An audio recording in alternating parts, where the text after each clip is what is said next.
यूं तो भारत की मिट्टी से एक से बढ़कर एक बहादुर सैनिक पैदा हुए, जिन्होंने जीते जी भारत माँ के आंचल पर आंच नहीं आने दी और देश की रक्षा करते हुए हंसते हंसते अपने प्राण न्यौछावर कर दिए। लेकिन क्या कोई सैनिक देशभक्ति की इस हद तक भी जा सकता है कि वो अपनी मौत के बाद भी अपने देश की सीमाओं की पहरेदारी करे? क्या कोई सैनिक अपनी शहादत के बाद भी अपनी ड्यूटी पर लौट सकता है? ये सवाल किसी को भी अंदर तक झकझोरने के लिए काफी है। लेकिन कमाल की बात यह है कि ये कोई कल्पना या सुनी सुनाई कहानी नहीं, बल्कि वास्तविक घटना है जिसे इंडियन आर्मी भी सच मानती है। भारत चीन सीमा की उन पहाड़ियों पर जहां हर सांस बर्फ की तरह ठंडी और हर रात मौत जितनी लंबी होती है, वहां आज भी उस शहीद सैनिक की प्रेजेंस महसूस की जाती है। उस शहीद सैनिक के साथियों का विश्वास है कि जब भी नाथू ला पर कोई सैनिक अपनी ड्यूटी से मुंह मोड़ता है या फिर नींद की झपकियां लेता है, तब वो शहीद सैनिक जोरदार चांटा जड़कर उसे झकझोर कर उठा देता है। हैरानी की बात यह है कि चीनी सैनिकों ने भी इंडिया चाइना बॉर्डर पर उनकी प्रेजेंस को कंफर्म किया है। ये कहानी है भारत के लेजेंडरी सोल्जर बाबा हरभजन सिंह की, जो मौत के बाद भी अपनी ड्यूटी निभाते रहे। और हैरानी की बात यह है कि इसके लिए उन्हें सैलरी भी दी जाती रही। उन्हें हर साल 2 महीने की छुट्टियां भी दी जाती और यहाँ तक कि प्रमोशन देकर उन्हें सिपाही से कैप्टन बना दिया गया। आर्मी के नियमों के मुताबिक करीब 38 साल की ड्यूटी के बाद उन्हें साल 2006 में एक जीवित सोल्जर की तरह रिटायरमेंट भी दिया गया। बाबा हरभजन सिंह का जन्म 30 अगस्त 1946 को पंजाब के सरदारपुरा गांव में एक साधारण किसान परिवार में हुआ था। 1947 में पार्टीशन के बाद सरदारपुरा पाकिस्तान का हिस्सा बन गया, इसलिए हरभजन सिंह का परिवार भारत आ गया और भारत के पंजाब राज्य के कपूरथला में आकर बस गया। उनकी अपब्रिंगिंग ग्रामीण ट्रेडिशंस के बीच हुई, जहां हार्डवर्क, ऑनेस्टी और डिसिप्लिन हर घर की पहचान थी। उन्होंने अपनी प्राइमरी एजुकेशन अपने गांव के ही एक स्कूल से पूरी की और फिर आगे की पढ़ाई के लिए उनका एडमिशन डीएवी हाई स्कूल में करवा दिया गया, जहां से मार्च 1965 में उन्होंने 10वीं की परीक्षा पास की। वो बिल्कुल साधारण परिवार से आए थे, लेकिन बचपन से ही उनके दिल में गहरी देशभक्ति की भावना थी। यही वो कारण था कि 10वीं परीक्षा पास करने के तुरंत बाद वो आर्मी की भर्तियों में जाने लगे और अपनी काबिलियत के दम पर उसी साल इंडियन आर्मी में शामिल हो गए। 30 जून 1965 को उन्हें कमीशन मिला और सिपाही के तौर पर उन्हें 14 राजपुताना राइफल्स में शामिल कर लिया गया। उस दौरान भारत और पाकिस्तान के बीच भयंकर युद्ध छिड़ा हुआ था और कहा जाता है कि उन्होंने उम्र कम होने के बावजूद इस युद्ध में वीरता दिखाते हुए दुश्मनों के दांत खट्टे कर दिए थे। उनकी बहादुरी को देखते हुए उनका ट्रांसफर 23rd पंजाब रेजिमेंट में कर दिया गया, जो सिक्किम में भारत चीन के सीमा पर रहकर देश की सुरक्षा करती थी। हरभजन सिंह को नाथू ला पास पर पोस्टिंग मिली, जो इंडिया और तिब्बत को जोड़ने वाला एक रिमोट और स्ट्रेटेजिकली वाइटल पॉइंट है। 1962 के सीनो इंडियन वॉर के बाद बॉर्डर पर सिचुएशन टेंस बनी रहती थी, इसलिए यहाँ तैनात सोल्जर्स को हर वक्त चाइनीज इंट्रूशन की संभावना की वजह से अलर्ट रहना पड़ता था। नाथू ला की खतरनाक चट्टानें, बर्फीले तूफान, ठंडी हवाएं और कम ऑक्सीजन हर दिन यहाँ तैनात सैनिकों की सहन शक्ति को टेस्ट करती थी। इतने मुश्किल हालात में यहाँ हरभजन सिंह को अपने साथियों के साथ काम चलाऊ बंकर्स में रहना पड़ता था। हरभजन सिंह के कंधों पर रिमोट आउटपोस्ट पर तैनात अपने साथियों तक फूड और एम्यूनिशन सप्लाई पहुंचाने की भी जिम्मेदारी थी। उन्हें यह सामान खच्चरों पर लाद कर भयानक ठंड में बर्फीले रास्तों पर कई किलोमीटर की यात्रा करके ले जाना पड़ता। बेशक परिस्थितियां बहुत ही खतरनाक थी, लेकिन वो अपनी ड्यूटी को पूरे डेडिकेशन के साथ निभाते। नाथू ला की जिंदगी करेज मांगती थी और हरभजन सिंह ने हर टास्क में इसे साबित करके दिखाया। यही वजह थी कि उनकी डेडिकेशन और सिंसेरिटी के चलते उनके साथी सिपाही और कमांडिंग ऑफिसर्स उनकी काफी इज्जत करते थे। लेकिन 4 अक्टूबर 1968 को उनकी जिंदगी में एक ऐसा भूचाल आने वाला था जिसकी कल्पना किसी ने बुरे सपने में भी नहीं की होगी। 4 अक्टूबर 1968 को हरभजन सिंह कई खच्चरों पर सामान लादकर बटालियन हेडक्वार्टर तेकुला से डेंगचूकला की ओर निकले। उस दौरान सिक्किम और वेस्ट बंगाल का नॉर्थ का इलाका लगातार हो रही भारी बारिश के कारण लैंडस्लाइड और फ्लड जैसे नेचुरल डिजास्टर से जूझ रहा था और इसने वहां की हजारों जिंदगियां निगल ली थी। रास्ता बर्फीला और काफी फिसलन भरा था, इसलिए हरभजन सिंह बहुत संभल कर चल रहे थे। लेकिन तभी अचानक उनका पैर फिसल गया और वो एक तेज धारा वाली नदी में जा गिरे। नदी के तेज बहाव के कारण वो काफी दूर तक बहते चले गए। चूंकि वो उस वक्त अकेले थे, इसलिए किसी को भी उनके साथ हुए हादसे का पता नहीं चल सका। जब देर रात तक भी हरभजन सिंह देंगचूकला नहीं पहुंचे तो उनके साथी सिपाहियों को किसी अनहोनी की आशंका होने लगी। उन्होंने इसकी खबर अपने हायर रैंक के अधिकारियों को दी। इसके तुरंत बाद हरभजन सिंह की खोज शुरू कर दी गई। लगातार 5 दिनों तक सर्च ऑपरेशन चलता रहा, लेकिन हरभजन सिंह कहीं नहीं मिले। अफसोस की बात यह थी कि उनके 5 दिनों तक न मिलने पर उन्हें भगोड़ा घोषित कर दिया गया। इससे उनके साथी काफी आहत हुए, क्योंकि वो जानते थे कि हरभजन सिंह मैदान छोड़ने वालों में से नहीं, बल्कि हर मुश्किल के आगे सीना तानकर खड़े रहने वालों में से थे। लेकिन तभी कहानी में एक एक्स्ट्राऑर्डिनरी ट्विस्ट आता है। जिस दिन उन्हें भगोड़ा घोषित किया गया, उसी रात प्रीतम सिंह नाम के सैनिक को एक अजीब सपना आता है। प्रीतम सिंह हरभजन सिंह के सबसे अच्छे दोस्त थे। प्रीतम सिंह के सपने में उस रात हरभजन सिंह आते हैं, जो उन्हें बताते हैं कि उनकी मृत्यु हो चुकी है। वो सपने में अपने दोस्त को ये भी बताते हैं कि उनकी मौत कैसे हुई थी और उनका शरीर इस वक्त कहाँ मिलेगा। जैसे ही सपना खत्म हुआ, प्रीतम सिंह हड़बड़ाकर उठ गए और भागकर अपने साथी सैनिकों को इस सपने के बारे में बताया।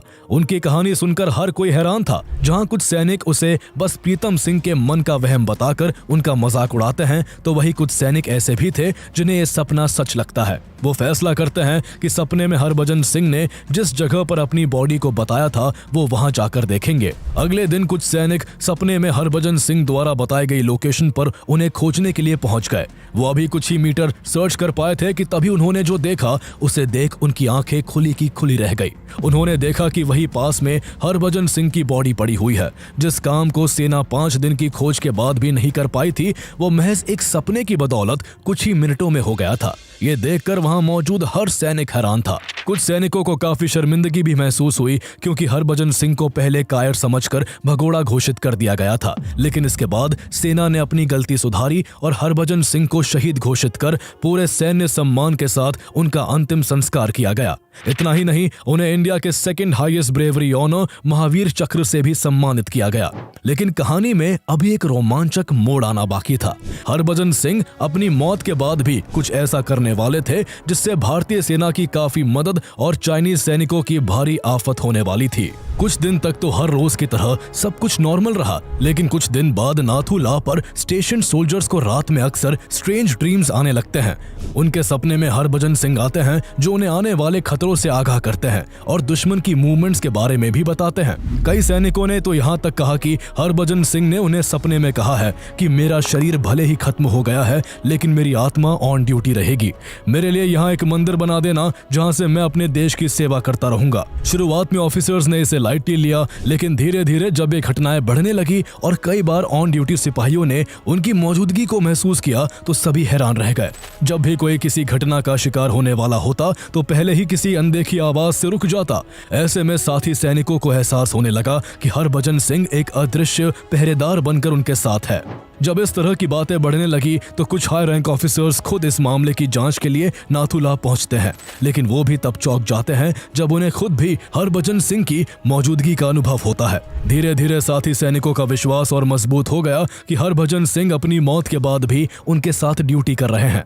उनकी प्रेजेंस भले ही फिजिकल रूप में अनसीन थी, लेकिन ट्रूप्स के लिए उनके होने भर का एहसास ही उनका हौसला बन गया। इसके बाद सैनिकों के बीच उनके स्पिरिट के सुपर नेचुरल एक्ट्स की स्टोरीज फैलने लगी। कुछ ने कहा कि उन्होंने उन्हें ट्रेचरस माउंटेन पासेस पर रात में पेट्रोलिंग करते हुए देखा है, तो दूसरों ने नोटिस किया कि उनके नाम पर रखी वाटर बॉटल्स मिस्टीरियसली सुबह तक खाली हो जाती है, जैसे कि उन्होंने ड्यूटी से आने के बाद इन्हें पिया हो। बहुत से सैनिकों ने माना कि हरभजन सिंह ने उनको एम्बुशेस, एक्सीडेंट्स और नेचुरल डिजास्टर से प्रोटेक्ट किया है। सिर्फ सैनिक ही नहीं, वहां आसपास के लोकल्स को भी एक अदृश्य आत्मा के होने का एहसास होता है। इसके बाद उन्हें देवता का दर्जा देकर बाबा हरभजन सिंह कहा जाने लगा। उनकी रेजिमेंट ने नाथूला से कुछ किलोमीटर की दूरी पर बाबा हरभजन सिंह का एक श्राइन बना दिया। इस श्राइन को एक सोल्जर के रूम जैसा मेंटेन किया गया। यहाँ रोज बाबा हरभजन सिंह के लिए उनके साथी सैनिक प्रेस यूनिफॉर्म्स, पॉलिश्ड बूट्स रखते और उनके सोने के लिए बेड बनाया जाता। इतना ही नहीं, उन्हें खाना भी परोसा जाता। उनके बिस्तर के पास पानी की बोतल रखी जाती, ताकि उन्हें प्यास लगे तो पीने के लिए पानी मौजूद रहे। साथी सैनिक अपनी ड्यूटी शुरू करने से पहले उन्हें सल्यूट करते। ऐसा लगता था कि बाबा हरभजन सिंह सिंह सच में उनके साथ रहते हैं और जीवित है। इंडियन आर्मी ने न केवल उनकी मौजूदगी को माना बल्कि आर्मी ने बाबा हरभजन सिंह की ऑन ड्यूटी को ऑफिशियली भी रिकॉग्नाइज किया। यह इतिहास में पहली बार था जब किसी सैनिक को मरने के बाद भी एक्टिव सोल्जर माना गया। उनके लॉकर, यूनिफॉर्म और पर्सनल बिलोंगिंग्स को वैसे ही प्रिजर्व किया गया जैसे किसी जिंदा सैनिक के लिए किया जाता है। कई बार ऐसा हुआ कि जब सुबह सैनिक उनके श्राइन में दाखिल हुए तो देखा कि चादर पर सिलवटें थी जैसे कोई अभी अभी सोने के बाद उठा हो। बिस्तर के पास रखे जूतों पर मिट्टी के निशान मिले जैसे बाबा हरभजन सिंह ने रात में पहरा दिया हो। मौत के बाद भी वो न केवल खुद सीमा पर देश के लिए पहरेदारी कर रहे थे बल्कि वो अपने साथी सैनिकों को ड्यूटी के टाइम अलर्ट रहने का पाठ भी पढ़ाते हैं। अगर किसी जवान को ड्यूटी करते हुए झपकी आती तो उन्हें एक जोरदार थप्पड़ पड़ता। नाथूला पर पोस्टेड कोई भी सैनिक अगर ड्यूटी के दौरान लापरवाही बरतता तो बाबा हरभजन सिंह उसे झकझोर कर उठा देते थे। सैनिकों के लिए उनकी मौजूदगी एक प्रेरणा बन गई। उन्हें लगता कि जब एक सैनिक मरने के बाद भी अपनी ड्यूटी निभा रहा है तो उसे जिंदा रहते हुए ऐसा करने में जरा भी लापरवाही नहीं करनी चाहिए। बाबा हरभजन सिंह की सच्ची देशभक्त आत्मा के चलते सैनिकों में यह विश्वास बन गया कि चाहे कितनी भी भयंकर ठंड हो, चाहे कितने ही बर्फीले तूफान सरहद को हिलाने की कोशिश करे, चाहे दुश्मन कितनी भी घात लगा ले, बाबा हरभजन सिंह उनके साथ मौजूद है जो उन्हें कोई भी अनहोनी और हमला होने से पहले सतर्क कर देंगे। हैरानी की बात यह है कि ऐसा सिर्फ भारतीय सैनिक ही नहीं महसूस करते बल्कि इसका एहसास चाइनीज सोल्जर्स को भी होता है। कई बार चीनी सैनिकों ने अपने सीनियर से शिकायत की कि उन्हें भारतीय सीमा पर एक सफेद घोड़े पर सवार कोई सैनिक नजर आया है। कहा जाता है कि जब भी कोई चीनी सैनिक भारतीय सीमा में घुसपैठ करने की कोशिश करता तो बाबा सफेद घोड़े पर सवार होकर उसका रास्ता रोक लेते। चीनी सैन्य अधिकारियों ने एक बार भारतीय अधिकारियों को पत्र लिखकर कहा, अपने उस सफेद घोड़े वाले सिपाही को वापस बुला लो। लेकिन भारतीय अधिकारी जानते थे कि वो किसी इंसान को नहीं बल्कि एक आत्मा को देख रहे हैं और उसे रोक पाना किसी के लिए संभव नहीं है। आलम यह हो गया कि जब भी भारत और चीन के बीच कोई फ्लैग मीटिंग होती, भारतीय सैन्य अधिकारी सम्मान और विश्वास के प्रतीक के रूप में बाबा हरभजन सिंह के लिए एक खाली कुर्सी छोड़ देते।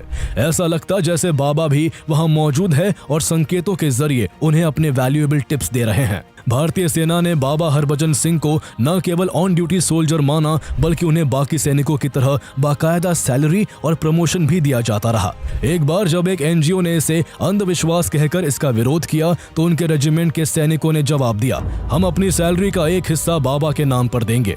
इतना ही नहीं, इंडियन आर्मी ने उन्हें छुट्टियां देने की भी अरेंजमेंट की।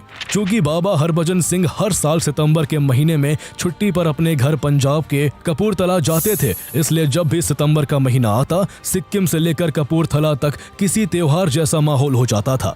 यही वो समय होता जब बाबा हरभजन सिंह को सेना से 2 महीने की छुट्टी दी जाती। जिस दिन उन्हें छुट्टी पर भेजना होता उस दिन नाथुला पोस्ट पर एक अनोखा दृश्य देखने को मिलता। पूरा कैंप सजता, सैनिक एक लाइन में खड़े रहते और 2 सैनिक बाबा हरभजन सिंह का सारा सामान एक गाड़ी में रखकर वेस्ट बंगाल के जलपाईगुड़ी स्टेशन तक पूरे सैन्य सम्मान के साथ ले जाते। ट्रेन में उनके लिए बाकायदा एसी फर्स्ट क्लास में एक सीट बुक करवाई जाती। उनकी सीट पर उनकी वर्दी, जूते और तस्वीर रखी जाती। जब ट्रेन उनके शहर कपूरथला पहुंचती तो वहां बाबा के दर्शन के लिए लोगों का हुजूम उमड़ पड़ता। पूरा स्टेशन बाबा हरभजन सिंह अमर रहे के जयकारों से गूंज उठता। जैसे ही सैनिक ट्रेन से उनका सामान बाहर निकालते, भीड़ उसे छूने के लिए आगे बढ़ती। बाबा हरभजन सिंह की मां के लिए 15 सितंबर का दिन किसी सपने जैसा होता। वो उस दिन सुबह से ही अपने बेटे की तस्वीर के सामने बैठ जाती, बाबा हरभजन सिंह के लिए कपड़े सजाती और उनके कमरे को वैसे ही तैयार करती जैसे वो उनके जीवित रहते किया करती थी। 2 सेना के जवान उस दिन बाबा हरभजन सिंह का सामान उनके घर दे जाते और ऐसा माना जाता कि वो छुट्टियों के लिए वापस घर आ गए हैं। इसके बाद उनके घर में रौनक लौट आती। वहां लंगर लगाया जाता, लोग उनके दर्शन के लिए आते और पूरा गांव भक्ति में डूब जाता। लेकिन जिस दिन बाबा वापस ड्यूटी पर जाते, उनके घर के साथ साथ पूरा गांव सूना पड़ जाता। 15 नवंबर का दिन बाबा के वापस ड्यूटी पर लौटने का दिन होता। उस दिन 2 सैनिक उनके घर पहुंचते, कमरे से उनका सामान लेते और ट्रेन से उन्हें वापस ले जाते। जब जब बाबा हरभजन सिंह को छुट्टी पर भेजा जाता, सेना को विशेष रूप से अलर्ट कर दिया जाता और चौकसी बढ़ानी पड़ती। कई बार इंडिया चाइना के बीच जब बॉर्डर पर टेंशन बढ़ जाती तो उनकी छुट्टियों को कैंसिल भी कर दिया जाता। बाबा हरभजन सिंह की लेजेंड सिर्फ नाथुला के रोजमर्रा के रूटीन्स तक सीमित नहीं रही, ये मिलिट्री ऑपरेशंस और वॉर टाइम विजिलेंस तक फैल गई। चीनियों के साथ कई झड़प के दौरान बाबा हरभजन सिंह की ब्लेसिंग्स की स्टोरीज उनके रेजिमेंट में फैलने लगी। कई सोल्जर्स ने माना कि बाबा ने कई बार क्रिटिकल सिचुएशंस में उन्हें अलर्ट किया। बाबा हरभजन सिंह की मौत के बाद भी उनके परिवार को उनकी सैलरी दी जाती रही और उन्हें प्रमोशन भी मिलते रहे। समय के साथ उन्हें सिपाही से प्रमोट करके कैप्टन बना दिया गया। सेना के नियमों के तहत साल 2006 में बाबा हरभजन सिंह का टेन्योर खत्म होना था, इसलिए उसी साल उन्हें फॉर्मली इंडियन आर्मी से रिटायर कर दिया गया। हालांकि रिटायरमेंट के बाद भी बाबा हरभजन सिंह की आत्मा को बॉर्डर पर ही महसूस किया जाता रहा। ऐसे में माना गया कि जो देशभक्त सैनिक मरने के बाद भी अपनी ड्यूटी निभा रहा है, वो भला रिटायरमेंट जैसी फॉर्मेलिटी को कहां ही मानेगा। इसलिए उनके ऑफिशियल रिटायरमेंट के बाद भी उनकी सर्विस बदस्तूर जारी रही। उन्हें हर बार की तरह छुट्टियों पर भी भेजा जाता रहा। 2017 तक इंडियन आर्मी उन्हें पहले की तरह ही ट्रेन में सीट बुक करवाकर उनके घर भेजती रही। लेकिन 2017 में कुछ लोग इंडियन आर्मी पर अंधविश्वास फैलाने का आरोप लगाकर कोर्ट चले गए। इसके बाद बाबा को उनके घर भेजने का सिलसिला थम गया। माना जाता है कि बाबा हरभजन सिंह अब बिना किसी छुट्टी के 12 महीने नाथुला में ही ड्यूटी करते हैं। नाथुला में आज भी उनकी अखंड ज्योति जलती है। समय के साथ उनकी आस्था का दायरा सैनिकों से आगे बढ़कर आम लोगों तक भी पहुंचा। शुरू में जहां उनका मंदिर एक छोटे से बैरक में था, वहां एक भव्य मंदिर बना दिया गया, जहां 3 सैनिक बाबा के लिए उनके कपड़े, जूते, खाने का सामान, पानी की बोतल और उनका बेड तैयार करते हैं। बाद में डोकलाम से सिर्फ 4 किलोमीटर की दूरी पर बाबा हरभजन सिंह का एक और मंदिर बनाया गया, जिसे आज लोग न्यू बाबा मंदिर के नाम से जानते हैं। मंदिर के मुख्य कक्ष में बाबा हरभजन सिंह की पीतल की मूर्ति और उनकी युवावस्था की बड़ी तस्वीरें लगी है। जब उनकी मृत्यु हुई थी तब उनकी उम्र महज 22 साल थी। न्यू बाबा मंदिर चीन की सीमा से इतना करीब होने के बावजूद यहाँ दिन भर सैनिक और नागरिक बाबा के मंदिर में दर्शन के लिए आते रहते हैं। श्रद्धालु यहाँ प्रार्थना करते हैं और अपनी मनोकामनाएं व्यक्त करते हैं। मंदिर में रखी कॉपियों में लोग अपनी मन्नतें लिखते हैं और मानते हैं कि जब बाबा अपनी ड्यूटी पूरी करके लौटेंगे तो उसे पढ़कर उनकी हर इच्छा पूरी करेंगे। बाबा हरभजन सिंह के प्रति श्रद्धा और विश्वास का अंदाजा इसी बात से लगाया जा सकता है कि भारतीय सैनिक गैंगटॉक बेस से ड्यूटी पर जाते समय बाबा के मंदिर जाकर उनका आशीर्वाद लेना अपनी परंपरा मानते हैं। एक बार बाबा हरभजन सिंह के भाई रतन सिंह के मन में बाबा के घर में रहने को लेकर डाउट पैदा हो गया था। कहा जाता है कि इसके बाद बाबा हरभजन सिंह ने उनके सामने आकर उनका डाउट क्लियर किया। एक न्यूज चैनल से बात करते हुए रतन सिंह ने बताया कि जब वो एक खाट पर सोए हुए थे तो किसी ने उनके ऊपर चादर उड़ा दी। वो हैरान होकर उठ गए। तभी उनके सामने बाबा हरभजन सिंह प्रकट हो गए और बोले, मैं तुम्हारा भाई हूँ, डरने की कोई जरूरत नहीं है। इसके बाद रतन सिंह ने अपनी माँ की मौत के बाद घर के एक हिस्से में बाबा हरभजन सिंह का मंदिर बना दिया। आज भी उनके कमरे में उनका सारा सैन्य साजो सामान और उनकी एक तस्वीर रखी जाती है। गांव के लोग बताते हैं कि जब भी उनके गांव का कोई सैनिक सिक्किम या बॉर्डर एरिया से लौटता है तो गांव में प्रवेश करने से पहले बाबा के गेट पर रुककर प्रणाम करता है। बाबा की श्रद्धा, आस्था और अनुशासन आज भी वैसे ही कायम है। नाथुला पर तैनात सैनिकों का आज भी यह विश्वास है कि रिटायर कैप्टन बाबा हरभजन सिंह की अनंत आत्मा चीन के किसी भी हमले से 3 दिन पहले भारतीय सेना को चेतावनी दे देती है। कहा जाता है कि बाबा हरभजन सिंह जेले पास से लेकर नाथुला पास तक की सीमाओं की रक्षा करते हैं।